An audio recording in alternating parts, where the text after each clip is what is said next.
Hello and welcome to the Career Success Podcast. I'm Jason Connolly. If you're a regular listener, it's great to have you back. But if you're new, welcome to the show. In this series every week, we speak to the biggest names in business all across the globe. We talk about their career stories, the lessons learned, how they overcome challenges, and what success habits they practice. Practical advice to help you in your career. If you have a passion for business, then this is the podcast for you. In this episode, I'm delighted to be joined by John Seigal from London. John qualified as a solicitor in 1984. He joined Clintons in 1987 and remains with them 34 years on. John became a partner in 1988, having completed an advanced course in management, becoming the managing partner in 1997.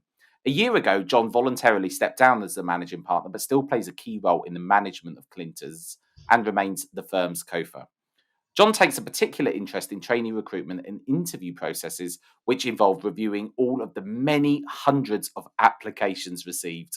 A number of the current partners at the firm were originally recruited by John as trainees, and he regards this as a particular career highlight, together with the fact that on his watch, no equity partner left the firm to join a competitor. During his tenure as MP and throughout recessions, Clinton saw year-on-year sustained and increased growth and profits. John, thanks so much for joining me on this episode. It's great to be with you, Jason. You have many badges of honour, which we're going to talk about throughout this episode. But John, for people that don't know Clintons, that maybe haven't come across Clintons before, they are massive in the media space. And so tell us a bit about Clintons for people that haven't come across the firm before. Clintons is based in Covent Garden in London, and we sort of regard ourselves as one of the entertainment and media firms. Although we're a full service firm, but that's kind of what we're known for, particularly in the music, film, TV, and theatre space. That's really our bag, and we're a household name in those sectors, and it's very interesting who we come across and who we work with. I guess this kind of naturally leads on to you telling us about your career, because I remember, John, as we said before we started recording this, I came to meet you years ago, and this story about how kind of everything evolved and manifested, I found it so interesting, and I've probably repeated the story to people dozens of times about Clintons, but to hear it from you and to hear your anecdotes, I'm sure people would like to. So tell us about your story, John, and how it's all kind of evolved over the years for you and the firm. Yeah, I mean, Clintons has been at the forefront of the entertainment field since the mid '50s, and we had a senior partner who was legendary in his day, and he set the firm up, and very quickly he realised that entertainers were, back in the day, so we're talking '50s and '60s, were not very well looked after, and he recognised that they needed protections, and so we were at the forefront of giving predominantly artists, entertainments, musicians, the safeguards and the legal protections that in those days they weren't getting. Typically, an artist would sign a record deal that was just appalling by today's standards, and we were at the forefront of getting those artists, the recompense that they deserve. And he recognised that these artists and these musicians and the like needed to buy houses. Unfortunately, they needed to get divorced, and they needed to be protected, and their futures needed to be planned. So that was the genesis of the firm.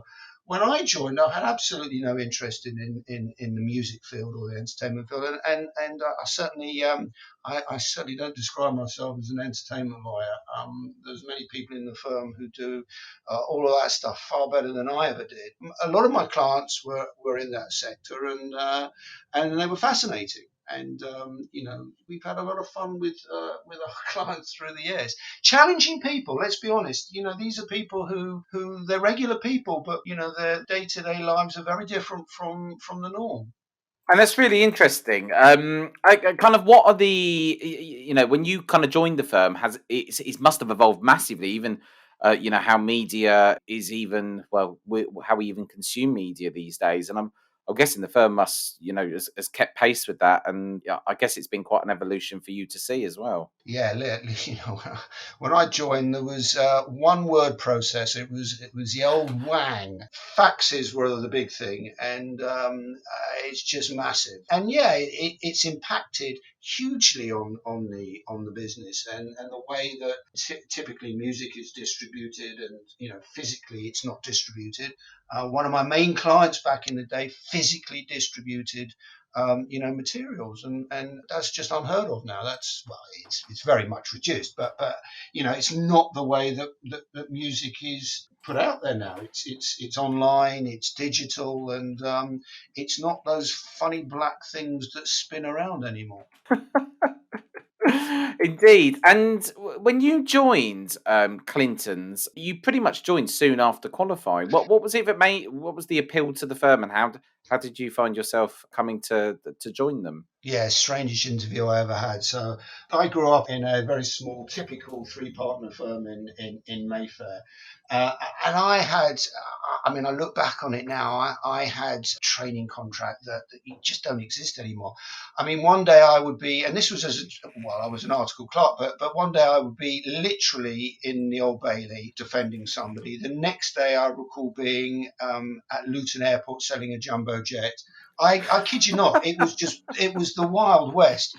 And in those days, and it's before many of your listeners will recall, there were things called Moravian junctions. There's search and you could literally go into anybody's property and look for and seize goods. And you can't do it anymore, but as a trainee, I would go along with my minder, and we would waive our court orders, and we would rifle through what it was that we were looking for. In this case, typically, it was a very famous branded good, a shop in Old Bond Street, which will be familiar to certain of your listeners. And we had great fun finding the counterfeits. Yeah, there's many stories on that line. Don't get me started on this one, Jason. I'm telling you, you won't get me off. I'm intrigued. I'm enjoying the story, John. Please Yeah. carry on. Oh, well, okay, go on, you insist, I will. So basically, we found out that the counterfeits were actually not really counterfeits. They were actual originals from the factory in Italy. And they kind of found their way through to, shall we say, unusual channels in the market. So much so that at the time, and this is many, many, many years ago, the manager of the shop concerned could not tell the difference between the real and the fake, because actually they weren't fakes. It sounds like a very unusual trading contract, John. It It's was very far bizarre. away from what people are probably experiencing now. But Yeah. in a lot of ways, I'm sure there's lots of people listening to this thinking, that doesn't sound bad. I would like to be doing a trading contract like Yeah, that. it was. I learned so much, because when I qualified in a couple of years after, I could have done anything. I could have been a property lawyer. I could have been a family lawyer. I could have been a criminal lawyer. Funnily enough, the one thing I probably couldn't be, and I ended up, was a company commercial lawyer. So that took me to Clintons in 1987. And that was the bizarrest interview I've ever had. The senior partner, the so-called senior partner, who is the legendary senior partner that I've referred to earlier, he must have had my CV. I decided to move on for it was time to move on. And I got this call out of the blue, and he said, "Is that John?" I said, "Yes." I won't do the voice. It would be meaningless to your listeners anyway. But he said, "Is that John?" He said, "Yes." He said, "This is Sam Sylvester, senior partner at Clintons." I said, "How'd you do?" He said, "I require your presence at 2 o'clock this afternoon." So I was a bit thrown back. Anyway, when somebody says they require your presence at 2 p.m., I don't know what it was. I just went over there at 2 p.m. And it was a bizarrest experience. And I remember it to this day. I went in, and, he literally asked me one or two questions. He said, "I've seen enough," and literally walked out. And I was left to finish the interview with one of the other juniors. And they offered me the job there and then. And basically the rest is history, I suppose. Well, what was it he asked you? The two Oh, questions. you know what? I think he was fishing, because I think he knew the senior partner of my old firm, and I Oh. think there was a family connection, and I think he was just fishing. I don't know. I really can't remember, but it was something pretty inconsequential. But whatever it was, I obviously impressed him. That's do you know what? I think, that says a lot, doesn't it? It's very different to how things are done now, but maybe not in every firm. Who knows? And that's where you've kind of been from then on in. It's Absolutely. Yeah, man and boy.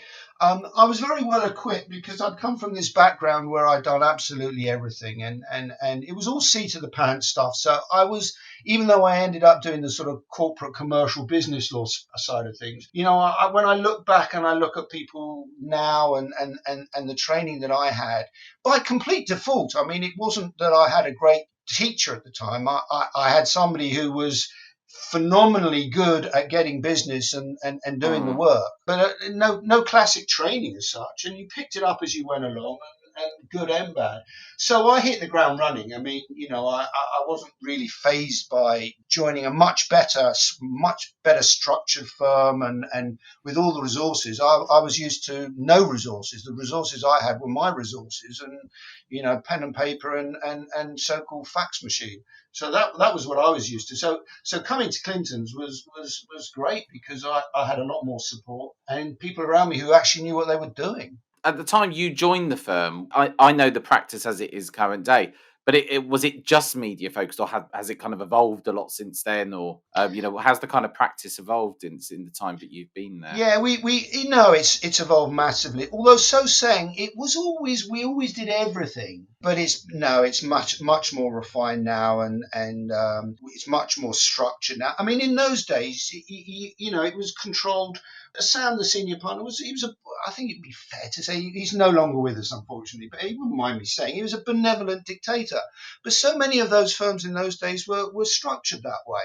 And it was much smaller. The equity was much smaller. It was very tight. And one of the worst experiences of my life, Jason, I have to tell you, was the day before I joined. It was 1987. I remember this so clearly. It was the semi-final. I'm a Spurs supporter. It was the semi-final of the FA Cup, and we travelled up to, I can't remember what the ground was, but it was in the Midlands somewhere, and it was the semi-final, and probably yours. I was sitting next to a guy, another Spurs supporter, and we got chatting. And this was on a Saturday. I was due to join the firm on the Monday. On the Saturday, I'm up in the Midlands watching the semi-final of the FA Cup, and I'm speaking to this guy, and he says to me, "What do you do?" I said, "I'm a solicitor." I said, he said, "What?" I said to him, "What do you do?" He said, "I'm a solicitor." He said to me, "Where are you based?" I said, "I'm just about to join a new firm on Monday." And he said, "Who's that?" And I told him, and his mouth fell down.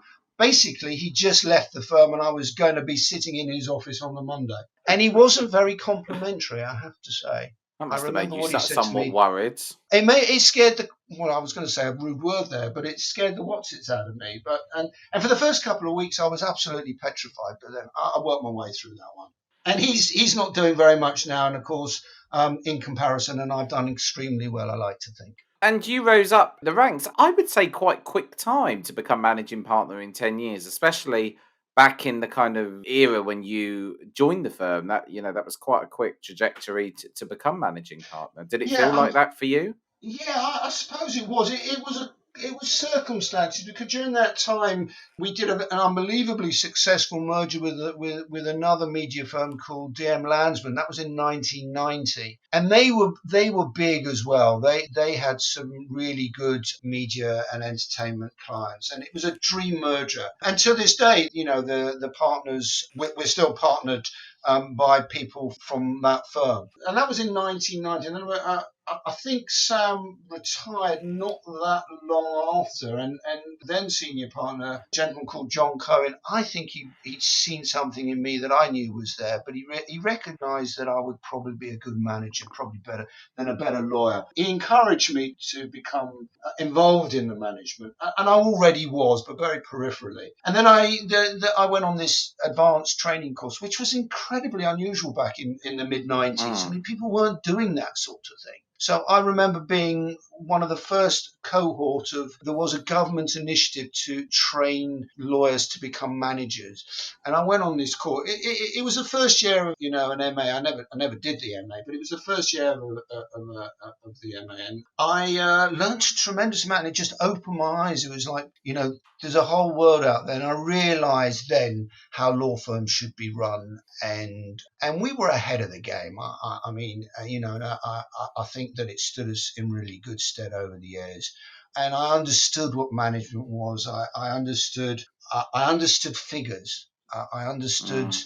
finance. I understood what the difference was between cash income and profit. And, so many lawyers don't understand that even to this day. But it's now much more common, the concept of having, CEOs as non-lawyers and all of that. But back in the day, that was, But that you was. was in an era where there wasn't even the internet at some point into that. No, It correct, was, correct.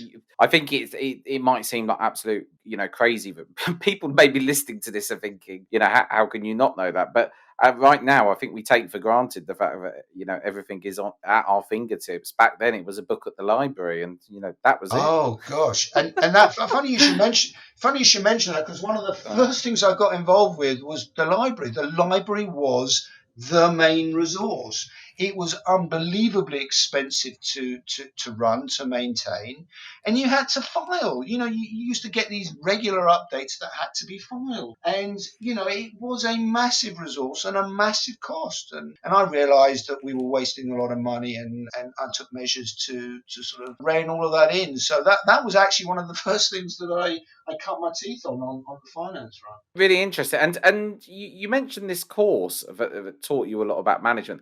I've become a manager, I think, through life experience. I've never been on a course to know how to manage people necessarily. What was it this course taught you in terms of people leadership? Because I've never heard of such a course. Well, basically, it covered everything. It was called advanced management. So it was about branding, it was about marketing, it was Mm. about finance, it was about leadership. So it covered everything really. Oh, And wow. at the time, it was headed by people who had probably academics.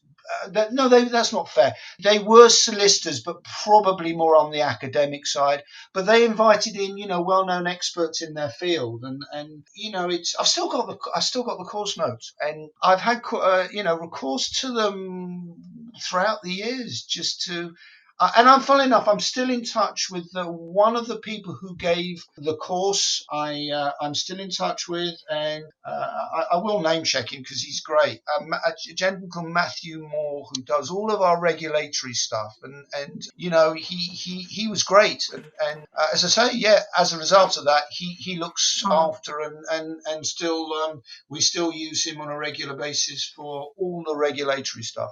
So being a managing partner for such a long time in your career, what kind of obviously you've led the firm through a recession, you've led it through many I'm sure challenging times, and even to keep the firm current in what is a pretty competitive area of law, media. It's something that sounds very sexy, Yeah, so lots of people want to do it. yeah. But what's kind of your secret then to your success? Do you think what's kept you sort of current at the forefront of an industry? I don't think media is probably one of those industries that's changed more than so Yeah. many industries have. You receive money and the way things are advertised. There's been so much change, just in the last 5-10 years. In a word, people, we've got some of the industry leaders, and I've always had some of the industry leaders across a number of the fields, and it's a question in many ways of spotting the people in the first place, nurturing that talent, and making sure that they come through. In your introduction,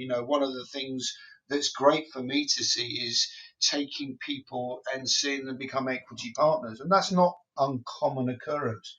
I mean, and I'm talking in one case, we're looking at, someone who was literally an office junior. And to see them make partner is just Mm. very gratifying. And, on a personal level, when, as you've also said, we get hundreds and hundreds of applications, and, to be able to sift them through, and to try and spot something that's for us, and then go through that process and getting them Mm. through. But it's about people, isn't it? And getting the right Well, it's a people. people's And business, yeah, services. It is yeah, a yeah, people's business. I think even when you are kind of, going through all these people and sifting, what is it that, you're kind of looking for that's jumping out at you? When you're sort of doing a paper sieve, what is it that's you're wanting to see? That is such an interesting question. I wish I could say that I had a matrix and I score people, and every single application is, I didn't you know. imagine you was going to have a matrix, John. I think that was what led me to ask the No,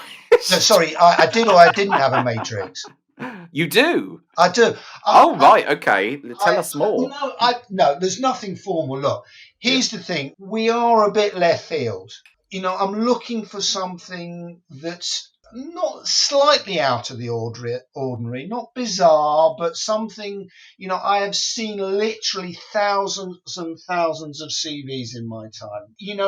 We require a letter, a covering letter, and a CV. The first thing, and I treat and I give every single application due consideration. So I don't just look at an application and think, no, every letter gets read and every CV I look at. And I enjoy that. Hmm.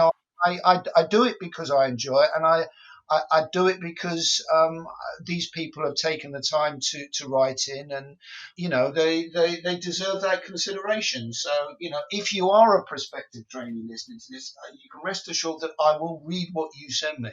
I can't guarantee that you'll get an interview, but it will be read. So what am I looking for? Listen, spelling my name right is kind of important. Spelling the firm's name right is kind of important. We're not an LLP just yet. You've got to do your research. Wherever you're applying, do your research. Don't write to Clintons when you're writing to another firm or vice versa, because you get that.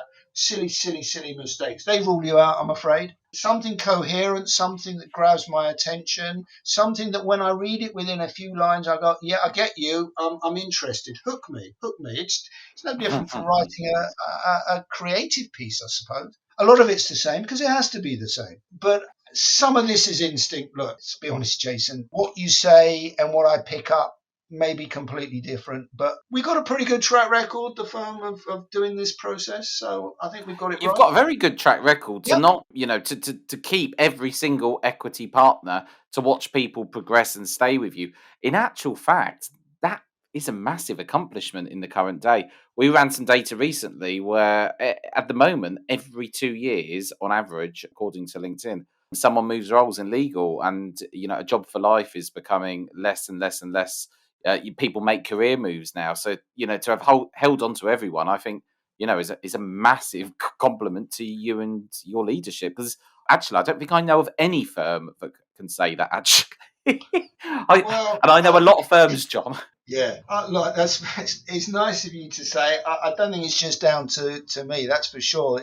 Oh, look, it sounds a bit trite, but we grew up as a family when we were smaller. It Mm, started that way, and in some ways, we've tried to keep that ethos going. And we don't all agree about everything. It's not this cozy loving that we have the whole time. Of course, it's not. But we're all on the same page, and I think the secret is that we've been able to stay on the same page, and we can mm. have debates and we can have disagreements, and people can throw their toys out the pram, because we don't encourage people to throw their toys out the pram, but we would encourage people to speak their minds and to bring the problems, and let's work it through. And that's what we've been good at, and that's down to all the partners. It's not, I can't claim that that's down to me, but it's, we have a culture which allows people to thrive. And don't get me wrong, the firm is not right for everybody.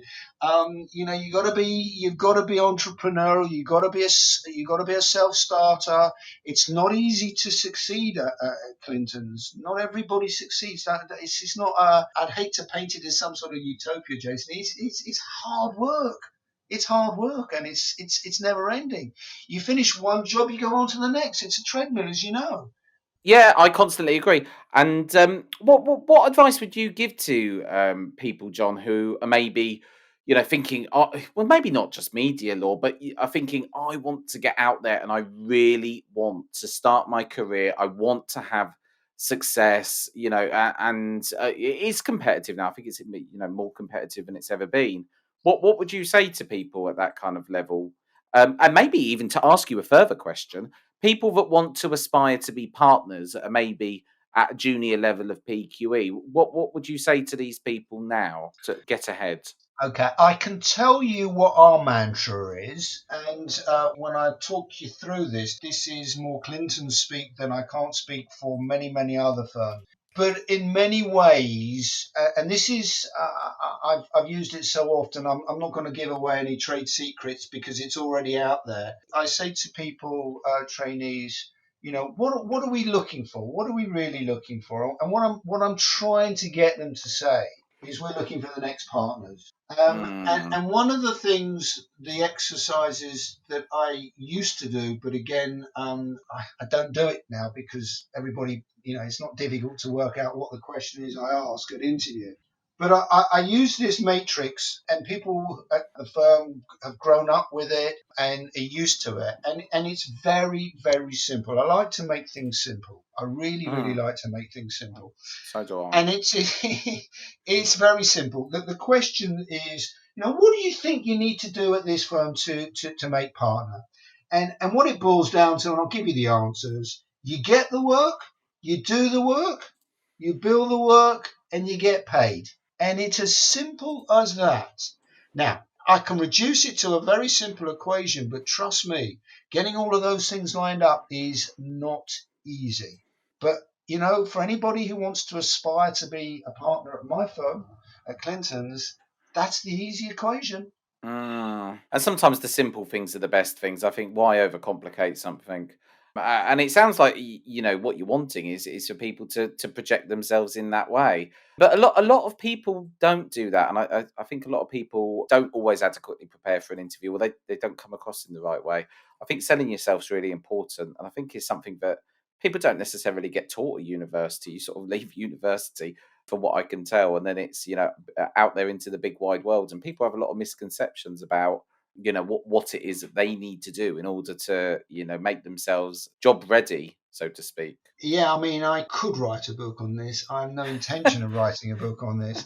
Maybe you should, John. It sounds like Well, there sounds like there's a deal in the wings just waiting yeah, to no, happen. trust me. I'd like to think there's a book in me, Jason, but if there is, it's not on this subject. I don't think. But I think that people make a lot of common mistakes. And the one thing that, if I could tell people that they should be more aware of, and it's a difficult one, but it tells me more about somebody than they realize, and it's body language. And you will know, Jason, from being in the industry, that we do most of our talking by virtue of body language rather than by speaking. Yeah, no, I agree with you. I think body language. Well, I can't remember how the pie chart breaks down. I've seen it before, but what you actually say is quite insignificant compared to the body language, the tone, and Yeah, everything like that. It's someone could say something, but if they yeah. don't sound convincing because of the tone of the voice or the way they're sat, it doesn't matter what they're saying because you're not finding it convincing. If I could master, yeah, 100%. And if I could master one skill, and I'm reasonably good at reading body language, but if I could really master something, that's because, of course, there's a lot you can't hide, and Yeah. you can ask questions, and the way people approach and answer the question leaves more out there than they may want to.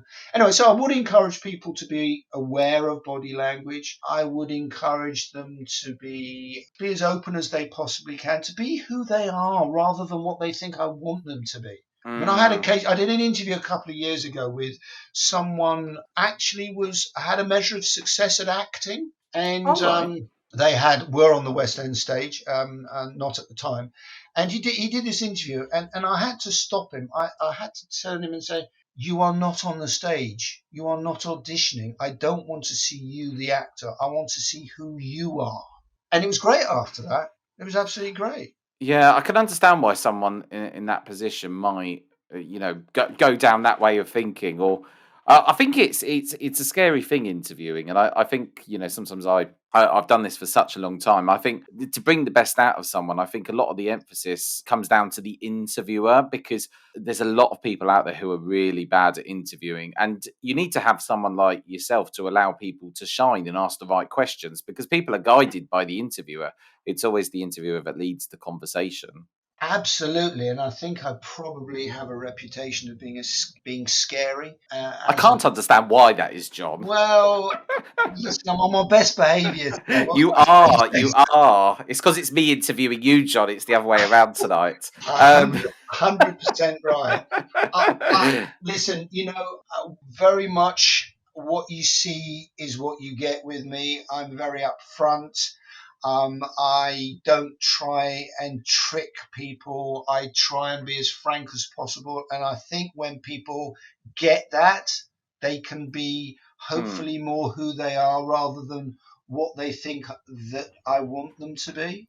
and I think that's really important, and I think that's kind of a really great kind of listen and point that you've just made there to kind of finish the show on. And I think you've made so many great points, and I think this episode is going to be particularly helpful for people who are trainees, because to actually hear it from a partner in what you look for, it is really going to help people. And I think there's so much stuff out there, John, on the internet. You can go on the internet and find out one website that says one thing, another website that contradicts something else, and then people are left confused. But I think to concisely have your thoughts just down on this episode is such a nice thing. So thank you.